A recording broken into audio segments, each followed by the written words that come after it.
The Springboks take on Italy on Friday in a do-or-die 2019 Rugby World Cup clash. Win, as expected, and the Boks will be well on their way to a quarter-final. Lose, as they did against Italy in 2016, and they will almost certainly be out of the World Cup at the group stages, which obviously wouldn't be great. I'm joined in studio by Sport 24 rugby scribe Herman Mostert. Morning, Herman. Morning, Lloyd. Probably unlikely. I mean, it's a bit dramatic because the Springbok team should never really be losing to this Italian side. Are you at all concerned? Is there any chance of an upset on Friday? No, not really. Obviously, we lost to them 3 years ago, but that was a completely different Springbok team. It was a different time, a different coach. The team is much more confident now. They've beaten New Zealand over the last year. They drew with New Zealand this year. They ran the All Blacks close now at the World Cup. It was 5 minutes where they lost the game in 5 minutes. So yeah, they'll be nervous, but I don't see them losing to Italy. Not with this team that they have at the moment. Yeah, Rassie and the Boks coaching staff have in the week been saying that they're nervous. You've heard quotes about sleepless nights and butterflies. Is that just a bit of mind games from Rassie? Do you think they're actually losing any sleep over this game? I wouldn't say not much, probably. I think it's probably just more to keep the players' feet on the ground. To not be overconfident. I think they've planned properly for this World Cup. Like I said, they narrowly lost to the All Blacks, 10 points in that game. Italy, they shouldn't be troubled by Italy. It's not. I may sound a bit overconfident, but I think Rassie's basically just saying that just to sort of keep the players' heads on the ground. I feel. Yeah, I mean, that said, there are 10 survivors from that fatal day in 2016 when they went down to Italy playing on Friday. Does that mean anything, or is it a case of, like you say, this being in a different team environment and a different setup? I mean, will there be any baggage with those 10 guys going into Friday? I don't think there'll be any baggage. I think those guys would, like I said, they're more confident now. They would have learned from that experience. For a lot of them, it was probably the worst day in their rugby careers. But yeah, look, I don't think it will. I don't think there's any mental baggage that they would have carried from that. If you look at what has happened since, we've really improved markedly as a team, and under Rassie they're playing a different style of rugby. It's more structured. It's more, you can almost say, more controlled in a way. They know what they're doing. The players know what they're doing. I think back then the team was in disarray. It was a different team playing every week. We've got consistency now. We've got the same guys. If you look at the All Black game and the Japan game before the World Cup, obviously it was a makeshift team that played against Namibia, but there's sort of a semblance of structure, and the same guys playing. It's the guys know what's expected of them, and I don't think they're going to look at that game 3 years ago. That I don't think it should have any bearing on this week or on Friday. But Italy, I suppose, if you look at their coaching staff, which comes very highly rated, this would have been the game that, since those fixtures were released a couple of years ago, I think it is now, they would have been looking at this game as their way out of the group. You think it's safe to say that they've been preparing for this one match for the last 18, 24 months? Yeah, true. I think they would have obviously looked at the draw 2 years ago when it came out, or 18 months ago, and they would have said, listen, this is the Springbok game. We're probably not going to beat the All Blacks, so we need to target this game. Italy they're the only Six Nations team that have never made the quarterfinals of a World Cup before. So they would have obviously targeted that. Conor O'Shea is a really good coach. He's obviously a former Ireland player. He comes with high pedigree, and they've got Marius Goosen, who's a South African, and he's their assistant coach, and he knows a few of the South African players. He knows Rassie really well as well. He played with Rassie, so that could have an influence. But I think if you look at 15 against 15, we shouldn't really lose to. You just expect the quality to be too much here. 6-2 splits for both teams on the bench. Does that suggest just a massive forwards battle? I mean, Rassie has spoken about the fact that he's doing it because of the quick turnaround between Italy and Canada. So he's just trying to keep his forwards as fresh as he can throughout the tournament. But do you think this game will be just a battle of two big forward packs? If you look at the way, obviously, the Springboks have played in this World Cup and the style that Rassie sort of tries to enforce on the team, if you look at all their matches this year and last year, it's clear that they're going to try and obviously dominate Italy up front. they'll be a bit worried that Italy also played in that way. You know, they've got some big forwards. They've got a really good.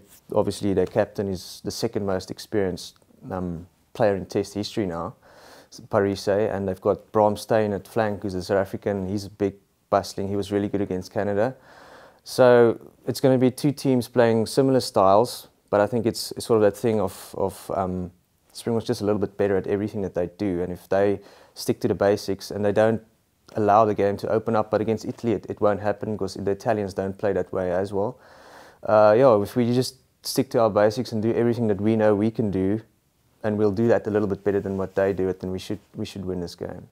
A few little disruptions just creeping into the Springbok camp as the tournament goes on. You know, a couple of things out of your control. Injuries to Trevor Nyakane and Jesse Creel. They both ruled out of the tournament. And then this morning, overnight, the news of Etzebeth that just won't go away, and the Human Rights Commission is proceeding legally with that. Do you think that would serve as a disruption in the squad? We've spoken to SA Rugby this morning, and according to them, they've not heard anything suggesting that Etzebeth would have to leave the squad and come home to appear anywhere, and these procedures can take a while. So you'd expect him to still be there throughout the course of the tournament. But the fact that this is still happening and still a story, do you think that has the potential to disrupt that harmony in the camp? Look, I don't personally. Maybe for Etzebeth, it's probably in the back of his mind. Obviously, he's probably worried. You know, maybe I'll be coming home in a couple of weeks' time before the end of the tournament. But you know, before I think it wouldn't have disrupted the team unit as a whole. You know, he came out with a statement before the World Cup, before the team went to the World Cup. He proclaimed his innocence. He said he didn't do anything wrong. The coaching staff backed him. They trusted him. So I think the team unity. I don't think there's any disharmony in that team at the moment. So in that way, I don't think it'll disrupt them on the field. The coach obviously will be worried about it. It'll be in the back of his mind. And the player, but like I said, we don't know yet what's going to happen. We don't know the processes. You know, if he will be sent home. Maybe they're going to wait until the World Cup's over and then handle the issue. We don't know, but I can't see it really. It's already been there. You know, they've already addressed the issue. Etzebeth's come out and talked about it. So I don't think it's going to have an influence on the way we play against Italy tomorrow. I don't think. Just going back to that Jesse Creel injury, he's been replaced in the squad by Damien Villa, which is hardly a like-for-like replacement. Who for you now, moving forward through the rest of the tournament, covers 13? Because if you look at that 31-man squad, there's no specialist number 13 outside of Lukhanyo Am. So who for you moving forward will be the 13 cover? I think it's probably a bit of a worry for the coach, for Rassie. Listening to what he's said, he's talked that he could move, or in games he's moved Damien Villa out to number 13. For me, that's a bit of a problem because he's not the quickest guy out there, and you'd like to have him at inside centre. But you know, it seems to be the logical choice to do, and then you can maybe put Frans Steyn at inside centre and Damien Willemse could play inside centre as well. But then looking elsewhere, you maybe have to look at a guy like Warwick Galant. Maybe he's a versatile player. He's obviously a fullback by trade, but he can play. You can probably back him to play at outside centre and on the wing maybe. Yeah, so I think it's one issue that Rassie hopes Lukhanyo Am doesn't get injured, because then it would be a problem. But I think Damien Villa would probably have to be the first choice to move to outside centre. If you look at the style that the Boks play, it probably is not a big of a change mass if you've got a slowish outside centre.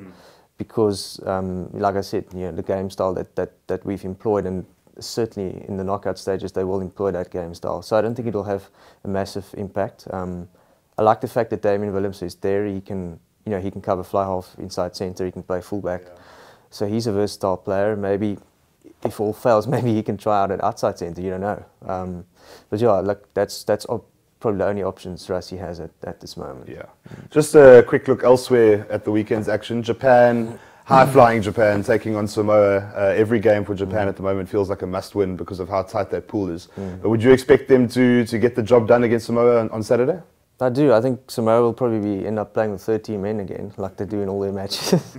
They'll take out a few Japanese guys with high tackles probably. But no, I think Japan they're a well-coached team.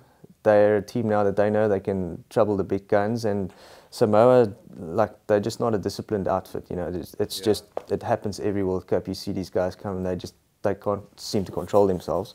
Physically, they could overpower Japan, but I don't see that happening for a whole game, and there'll be just too many opportunities for Japan to cash in.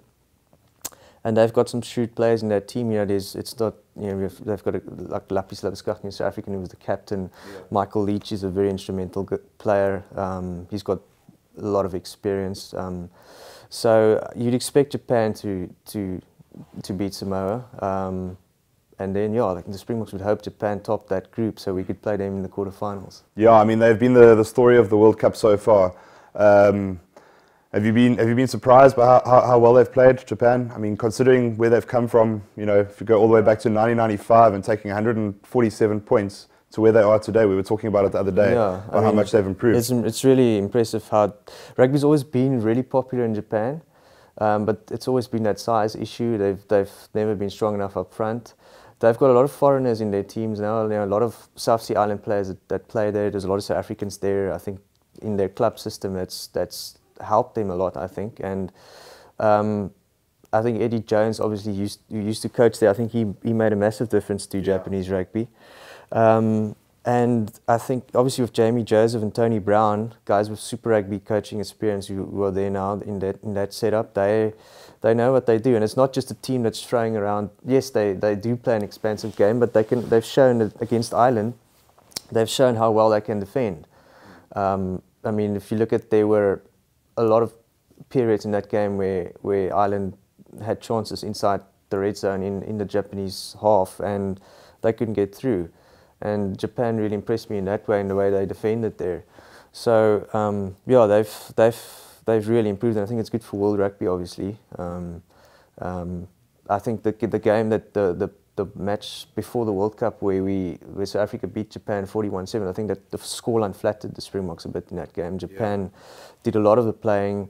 The Boks were out defending for a long periods in that game, and we scored some breakaway tries towards the end, which probably made the score look different than what it is. So if we play them in the quarterfinals, which we obviously hope we do, but it'll be closer probably then. Yeah.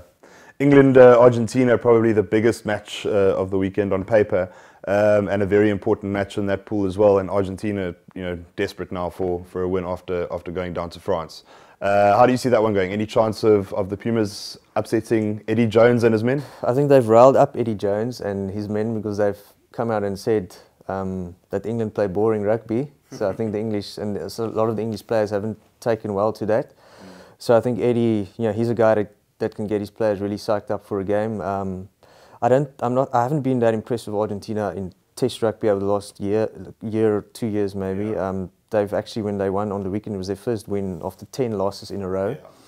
So we've seen that the Jaguars have obviously played well. They've done well, but they've realised that step up to Test rugby is obviously a bit different than Super Rugby. It's a different style of play as well, and I don't see Argentina dominating England up front enough. You know, their scrum is not powerful anymore like it used to be, and then obviously with Eddie Jones, you know, probably the best coach in the world, or right up there with the best coaches in the world. You know, I think they'll definitely have too much for Argentina.